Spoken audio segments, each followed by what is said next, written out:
அஸ்ஸலாமு அலைக்கும் வரஹ்மத்துல்லாஹி வபரகாத்துஹு. அல்ஹம்துலில்லாஹ் வ நஹ்மதுஹு அலா ரசூலில் கரீம் அம்மா பஅத். நேற்று இரவு மேம் சொன்னாங்க, எல்லாருமே ஒரு குர்ஆன் வசனம் கேட்டாங்க. எல்லாருமே சொன்னீங்களா? அது எந்த குர்ஆன் வசனம் உங்களோட வாழ்க்கையை மாத்துச்சு, எது உங்களுக்கு ஒரு படிப்பினையை கொடுத்துச்சுன்னு அதை கேட்டாங்க. எல்லாருமே ஒன்று சொன்னோம். அதே மாதிரி நபி ஸல்லல்லாஹு அலைஹி வஸல்லம் அவங்க காலத்துல ஒரு நபர் அவங்க ஒரு குர்ஆன் வசனத்தை கேட்டு, ஒரு சில குர்ஆன் வசனத்தை கேட்டு அவங்க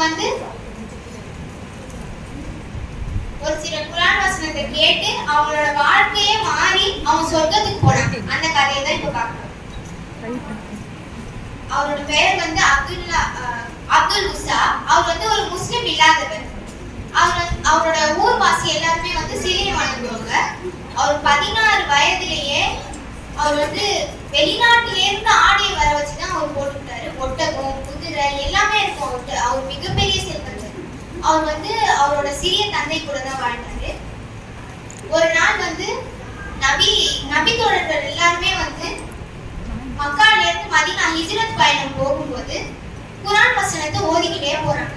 அந்த குர்ஆன் வசனம் எல்லாம் அவரு அப்துல் உஸா காதுல விழுது. அது விழும்போது அவருக்கு அதுல இருந்து ஒரு அட்ராக்ட் ஆகுறாரு, ஒரு ஈர்க்கப்படுறாரு அந்த குர்ஆன் வசனத்தை பார்த்து.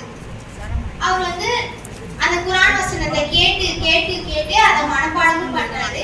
ஒரு தடவையும் அந்த மாதிரி ஹிஜ்ரத் பயணம் போகும்போது, நில்லுங்க எனக்கு இன்னைக்கு ஏதாவது புதுசா ஒரு குர்ஆன் வசனத்தை சொல்லுங்களேன் அப்படின்னு அவங்கள்ட்ட கேட்கிறாங்க. இந்த மாதிரி கேட்டு கேட்டே அவங்க குர்ஆனையும் மனப்பாடம் பண்றாங்க. பண்ணி முடிச்ச உடனே அவங்க அதை நல்லா கத்துக்கிறாங்க. அதை கத்துக்கிட்டு நபி தோழர்கள்ல சொல்றாங்க அவங்கள்ட்ட நீங்க குர்ஆனை தான் கத்துக்கிட்டீங்கல்ல, எங்க கூட வந்துருங்க மதீனாவுக்கு அப்படின்னு சொல்றாங்க. அவர் சொல்றாரு, நான் வந்துட்டா என்னோட சிறிய தந்தைக்கு இஸ்லாத்தை எடுத்து சொல்ல வேற யாருமே இல்லையே, நான் அவங்கள்ட்ட எடுத்து சொல்லி நான் அவங்களையும் அழைச்சிட்டு வரேன் மதீனாவுக்கு அப்படின்னு சொல்றாங்க. சொன்ன உடனே அவங்க ஓகேன்னு சொல்லிடுறாங்க. 3 ஆண்டுகள் முஸ்லிமாவே இருக்காங்க. அந்த ஊர் மக்கள் யாருக்குமே தெரியாம பாலைவனத்துக்கு போய் அவங்க தனியா யாருக்குமே தெரியாம அவங்க தொழுதுக்கிறாங்க. ஒருத்தவங்களுக்கும் தெரியாம அவங்க சிறிய தந்தை கிட்ட போறாங்க. ஒரு நாள் போயிட்டு இந்த மாதிரி அல்லாஹ்வோட தூதர் ஒருத்தர் இருக்காரு, அவர் பேரு தான் முஹம்மது நபி. இந்த மாதிரி அவர் குர்ஆனை எடுத்து சொன்னாரு, அல்லாஹ் பத்தி சொன்னாங்க அப்படின்னு சொல்றாங்க. ஆனா அவங்க சிறிய தந்தை எதையுமே காதுல வாங்காம அவங்கள மறுத்துட்டாங்க. நீங்க வந்துருங்களேன் மதீனாவுக்குன்னு சொன்னதுக்கு நான் வரமாட்டேன் அப்படின்னு சொல்லிடுறாங்க. சரி நானாவது போறேன்னு என்னதுக்கு போக கூடாது அப்படின்னு சொல்லிட்டு அப்புறம் அவங்களே அப்துல் உஸாவே ஒரு முடிவுக்கு வராங்க. நீங்க தான் வரலன்னு சொல்றீங்க, என்ன தடுக்காதீங்க, நானே போறேன். நான் போய் மதீனாவுக்கு போய் இஸ்லாத்தை பத்தி நான் தெரிஞ்சுக்க போறேன் அப்படின்னு சொல்றாங்க. சொல்லும் போது, நான் சொல்றதையும் கேட்காம நீ போறியா, அப்போ உன்னோட அணிகள், உன்னோட சொத்து எல்லாத்தையுமே என்கிட்ட கொடு அப்படின்னு எல்லாத்தையுமே பிடிக்கிட்டாங்க. சரி அவங்க குதிரையில ஏறி போகலான்னு போகும்போது அந்த குதிரையுமே அவங்க பிடிக்கிட்டாங்க. இது என்னோடது, இது ஏன் குதிரை, நீ எடுக்க கூடாது அப்படின்னு சொல்லி அதையுமே பிடிக்கிட்டாங்க. அப்புறம் அவங்க போட்டிருக்க ஆடையை பார்த்து, நீ போட்டிருக்க விலை உயர்ந்த ஆடை என்னோடதுன்னு சொல்லி அதையுமே பிடிக்கிட்டாங்க. அவங்க ஏறக்குறைய நிர்வாணமா ஒரு பிச்சைக்காரனா அவங்க மதீனாவுக்கு அவங்க நடந்தே போனாங்க.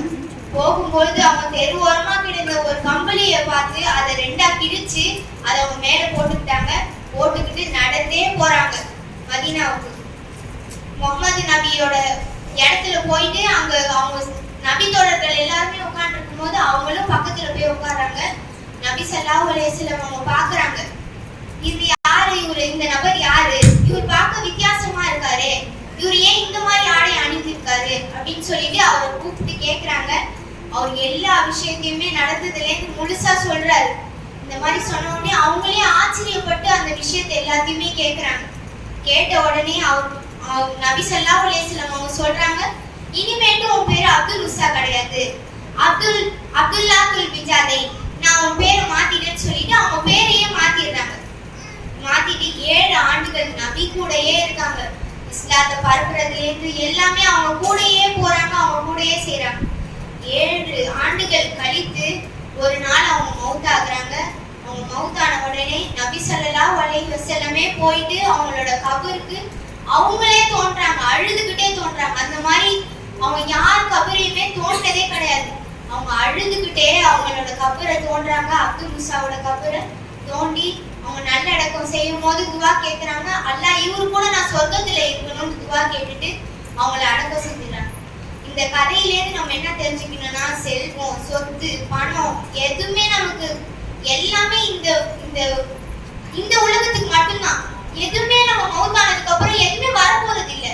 அதனால நம்ம வந்து உறுதியான ஈமான் இருக்கணும். அவர் நினைச்சாரா, நான் வந்து இந்த மாதிரி எல்லாம் ஆயிடுச்சே, என்னோட சிறிய தந்தை என்னோட ஆடை எல்லாத்தையுமே எடுத்துக்கிட்டாரு, அவர் பிச்சைக்கார மாதிரி வந்தாரு, நடந்தே வந்தாரு. அவர் நினைச்சாரு எங்கேயாவது நம்ம இஸ்லாத்தை ஏத்துக்கிட்டதுனாலதான் நமக்கு இப்படிலாம் அவமானம் ஆச்சு, நம்ம நபியை பார்க்க போவேனான்னு ஏதாவது நினைச்சாரா? இல்ல, ஒரு உறுதியான ஈமான் இருந்துச்சு அவர்கிட்ட. அவர் வந்து ஈமான் இருந்ததுனால அவர் சொர்க்கத்துக்கு போனாரு.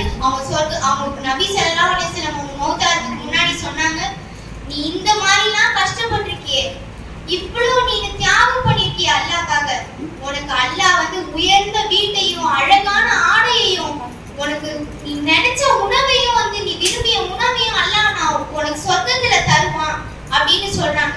அப்ப இதுலயே நம்ம என்ன தெரிஞ்சுக்கணும், செல்வம், சொத்து எதுவுமே எல்லாம் இந்த உலக வாழ்க்கைக்கு மட்டும்தான். நம்ம மௌத்தானதுக்கு அப்புறம் எதுவுமே வர போறது இல்லை. உறுதியான ஈமான் இருந்தா நம்ம எல்லாருமே சொர்க்கத்தை அடையலாம் இன்ஷா அல்லாஹ். அவரை போல நம்ம வந்து உறுதியான ஈமான கொண்டு நம்ம எல்லாருமே சொர்க்கத்துல ஒன்னா சேர்ந்து இருக்கலாம் இன்ஷா அல்லாஹ். ஆமீன். இன்னும் ஒரு சின்ன வேண்டுகோள், இப்போ ஈரான் போர் நடக்குது. அந்த போர்ல வெளிநாட்டு மக்கள் இல்ல, நம்மளும் தான் கஷ்டப்படுறோம். எந்தெந்த விஷயத்துல, பெட்ரோல் விலை உயர்ந்துச்சு, சிலிண்டர் இல்ல, அதிகமாயிடுச்சு விலை, கஷ்டப்படுறோமா? அப்போ நம்ம என்ன கேட்கணும், இந்த ரம்ஜான் வரதுக்கு இன்னும் 3 இரவு தான் இருக்கு. 3 இரவு கூட இருக்கான்னு தெரியல. நம்ம என்ன பண்ணணும், அந்த 3 இரவுல எவ்வளவுக்கு எவ்வளவு துவா கேட்க முடியுமோ கேட்டு அந்த நம்ம இந்த நார்மலான லைஃப்க்கு கொண்டு வாழலாம். இவ்வளவு கஷ்டப்படுறாங்களே மக்கள், அந்த வீடு இடிஞ்சு விழுது, நிறைய பேர் மௌத் ஆகுறாங்க. அவங்க கஷ்டப்படுறதை விட அவங்க கஷ்டப்படுறாங்க, அதோட தாக்கம் இங்கேயும் இருக்கு. சிலிண்டர், பெட்ரோல் எல்லாத்துக்குமே விலை உயர்ந்துருச்சு. அதனால நிறைய பேர் வேலை இல்லாம இருக்காங்க, நிறைய குடும்பம் கஷ்டப்படுது, சாப்பாட்டுக்கு இது காசு இல்ல, எல்லாருமே இங்க கஷ்டப்படுறாங்க. அதனால எவ்வளவுக்கு எவ்வளவு துவா கேட்க முடியுமோ கேட்டு பழைய நிலைமைக்கு கொண்டு வரணும்னு அல்லாஹ் கிட்ட நம்ம எல்லாருமே துவா கேட்போம் இன்ஷா அல்லாஹ். ஆமீன்.